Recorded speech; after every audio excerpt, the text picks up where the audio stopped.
Pokemon anime तो तुमने कभी ना कभी देखा ही होगा। लाइक क्या सवाल पूछ रहा हूँ यार, मैं भी, तुमने ऑफ कोर्स देखा ही होगा। वेल, पोकेमॉन देखते हुए तुम्हारे मन में भी कभी ना कभी ये सवाल तो जरूर आए होंगे कि क्यों ऐश के चार्जर्ड के ट्रेनर ने उसे बारिश में अकेला छोड़ दिया था, कैसे ऐश ने अपने सेप्टाइल को ट्रीको की फॉर्म में पकड़ा, और क्या थी सेप्टाइल की अधूरी लव स्टोरी, क्यों पॉल ने अपने चिमचार को रिलीज कर दिया, और क्या कभी चिमचार पॉल से अपना बदला ले पाया।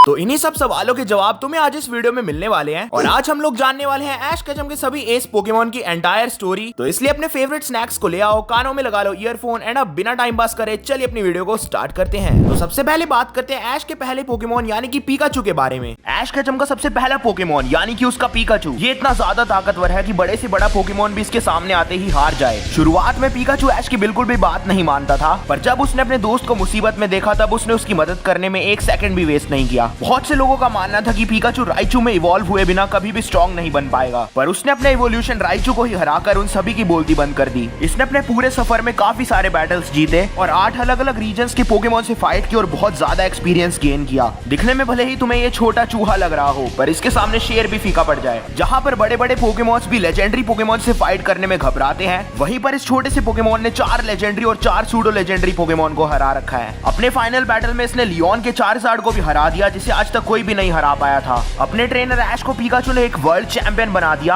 और आज लोग इसे वर्ल्ड चैंपियन पोकेमॉन के नाम से जानते हैं। अब नेक्स्ट बात करते हैं ऐश के चार्जार्ड और उसके ग्रेनिंजा के बारे में। ऐश केचम के 2 ऐसे गोट पोकेमॉन जो कि अगर एक साथ बैटल करे तो वो लेजेंडरीज को भी आराम से सरपास कर सकते हैं। पहला है चार्जार्ड। बचपन में इसके ट्रेनर डैमियन ने इसे रिलीज कर दिया था क्योंकि उसे लगता था कि ये एक वीक पोकेमॉन है, लेकिन इसने अपनी पावर को बढ़ाना कभी भी नहीं छोड़ा। इस अकेले लेजेंड को किसी भी फेनोमेना की जरूरत नहीं है। जहां पर ऐश, गैरी और गो के 12 पोकेमॉन भी मिलकर एक आर्टिकुनो को नहीं हरा पाए, वहीं पर इस अकेले लेजेंड ने आर्टिकुनो को उसकी नानी याद दिला दी थी। दूसरा है ऐश का ग्रेनिंजा। बहुत सारे ट्रेनर्स ने इसे अपना पोकेमॉन बनाने की कोशिश की थी, लेकिन ये गया अपने ऐश के साथ क्योंकि उसे पता था कि इस ट्रेनर में कुछ अलग ही बात है। ऐश के साथ स्ट्रॉन्ग बॉन्ड की वजह से इसे मिला बॉन्ड एवोल्यूशन, जो कि पूरे पोकेमॉन वर्ल्ड में सिर्फ इसी के पास है। आज भी ये लेजेंड कालोस रीजन में अपने ट्रेनर से दूर रह रहा है ताकि ये पूरे पोकेमॉन वर्ल्ड की रक्षा खतरनाक जायंट रूट से कर सके। आगे बात करते हैं ऐश के 2 काफी ज्यादा आइकॉनिक पोकेमॉन सेप्टाइल और इन्फरनेप के बारे में। ऐश केचम के 2 ऐसे लेजेंड पोकेमॉन जिनकी पावर को देखकर सामने वाला पोकेमॉन खुद ही अपनी पोकेबॉल के अंदर वापस चला जाए। पहला है सेप्टाइल। इसे ऐश ने ट्रीको की फॉर्म में पकड़ा था और ग्रास टाइप पोकेमॉन होने के बावजूद भी इसे एक भी ग्रास टाइप अटैक नहीं आता था, लेकिन इसने कड़ी ट्रेनिंग करना और खुद को बेहतर बनाना कभी भी नहीं छोड़ा। एक मगेनियम को बचाने के लिए ये सेप्टाइल में इवॉल्व हो गया, लेकिन बाद में उसने सेप्टाइल को ही छोड़ दिया। सेप्टाइल ने कभी हार नहीं मानी और आने वाले समय में काफी बैटल्स भी जीते और यहाँ तक कि दुनिया के सबसे फास्टेस्ट पोकेमॉन को पकड़कर उसे अपने सोलार बीम से धो डाला। सिनो लीग में भी इसने एक मिथिकल पोकेमॉन डार्कराय को धूल चटा दी, जिसको आज तक कोई भी नहीं हरा पाया था। दूसरा है इन्फरनेप। बचपन में इसके ट्रेनर पॉल ने इसे काफी ज्यादा तंग किया और फिर जंगल में अकेला छोड़ दिया।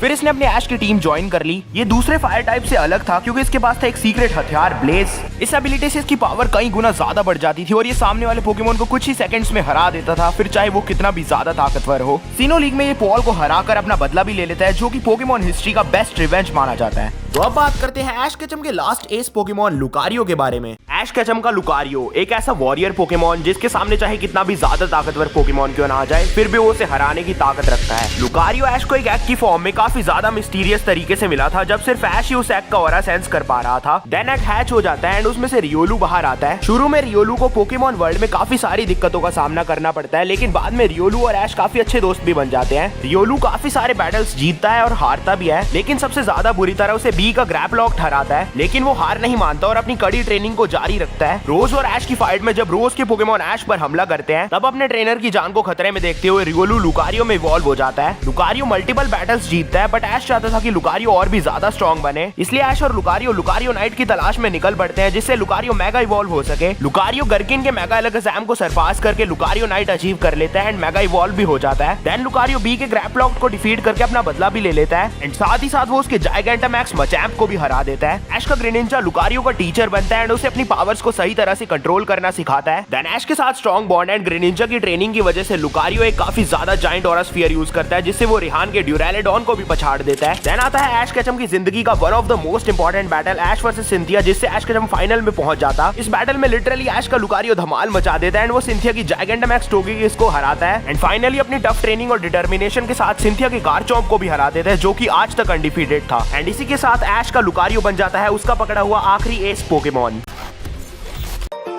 While I was in the mall, walking around acting right now. I ain't tryna tell you what to do, we're tryna play